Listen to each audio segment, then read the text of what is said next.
پاکستان میں دہشت گردی کی واپسی کی. تو یہ چارج شیٹ صرف عمران خان کے خلاف نہیں ہے, یہ چارج شیٹ جنرل باجوہ کے خلاف بھی ہے, اور یہ چارج شیٹ جنرل فیض کے خلاف بھی ہے. اب یہاں پہ آپ یاد رکھیے کہ پچھلے بہت عرصے سے جنرل فیض کے خلاف باقاعدہ طور پر کورٹ مارشل کرنے کی باتیں بھی ہیں, اور خواہشیں بھی کا اظہار بھی ہو رہا ہے اس حکومت کی طرف سے. لیکن پھر اگین اگر وہ جنرل باجوہ,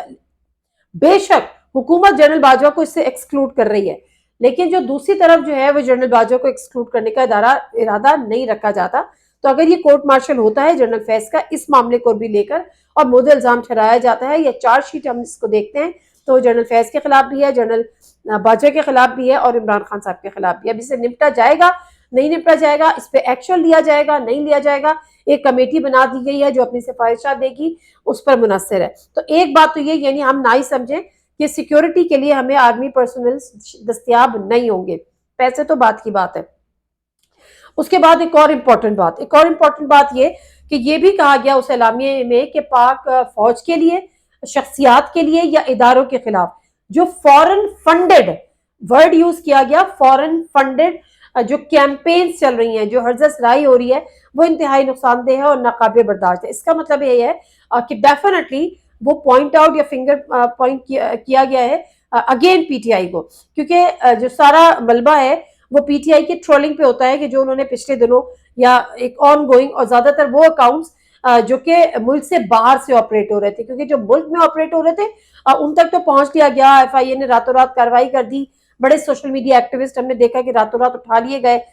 کچھ واپس آ گئے, کچھ کا واپس آنا باقی ہے, کچھ کے سافٹ ویئر اپڈیٹ ہو رہے ہوں گے. لیکن جب یہ بات ہوتی ہے کہ فورن فنڈڈ, تو یہ ایک بہت بہت بہت سیریس ایلیگیشن ہے, اور ڈیفینیٹلی یہ پھر غداری کے زمرے میں بھی آ سکتا ہے, بغاوت کے زمرے میں بھی آ سکتا ہے. غداری کے زمرے میں تو آتا ہی ہے کہ اگر آپ فورن فنڈڈ ایک کیمپین کو رن کر رہے ہیں اور اس کے بعد آپ اپنے ہی اداروں کو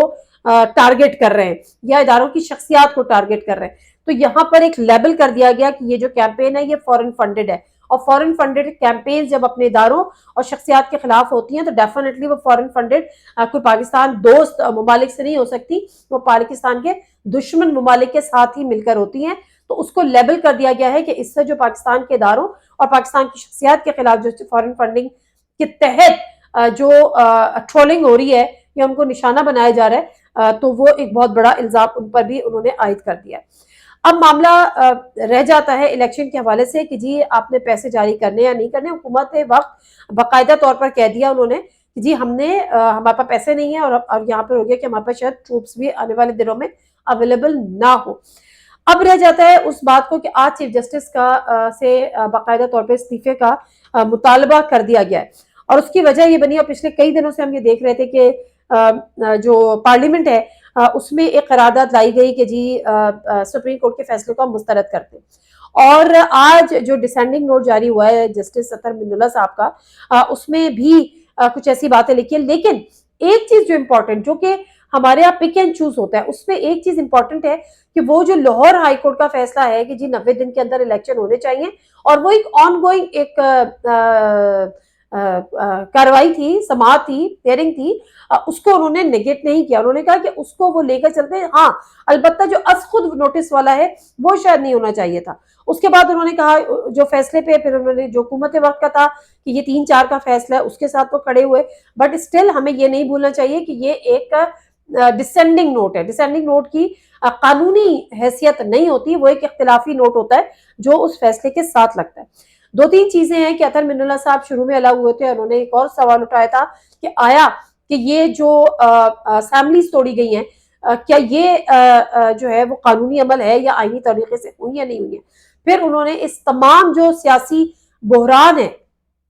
اس کا ذمہ دار انہوں نے عمران خان کو ٹھہرایا ہے. تو اب بہت ساری باتیں جو ہے وہ بٹوین دی لائن سمجھنے کی ضرورت ہے, اور اس میں تمام توپوں کا رخ جو ہے وہ چیف جسٹس کے خلاف ہو چکا ہے. اب اگر سپریم کورٹ کے اندر یہ ڈویژن ہے اور سپریم کورٹ کے اندر یہ بات ہو رہی ہے تو ڈیفینیٹلی اس کو اگنور یا نگلیکٹ بھی نہیں کیا جا سکتا. ایسے میں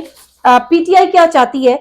پی ٹی آئی یہ چاہتی ہے کہ کسی طرح جو ہے وہ مذاکرات ہو, آن بورڈ لیا جائے اس کو, اور پی ٹی آئی بھی یہ سمجھتی ہے, بہت اچھی طرح سے سمجھتی ہے کہ پنجاب کے اور خیبر پختونخوا کے انتخابات علیحدہ علیحدہ نہیں ہو سکتے, کیونکہ یہ پھر ایک ہمیشہ کے لیے ایک آپ ایک ایسا ٹرینڈ سیٹ کر رہے ہیں جو ہر الیکشن کو آپ کنٹروورشل بنائیں گے، اور اسی کے لیے، اور یہ بات حکومت کا بھی ماننا ہے اور یہ پی ٹی آئی بھی مانے یا نہ مانے وہ اس چیز کو سمجھتی ہے، اسی کو مد نظر رکھتے ہوئے وہ کہتے ہیں کہ آپ قومی الیکشن کا اعلان کر دیں، ہمیں آن بورڈ لیں، لیکن آج کا جو نیشنل سیکیورٹی کمیٹی کی جو اجلاس کے بعد جو 4 سے 5 گھنٹے بعد اعلامیہ جاری ہوا ہے، اس میں پی ٹی آئی کے لیے اچھی خبر کوئی بھی نہیں ہے۔ اجازت دیجیے، اللہ حافظ۔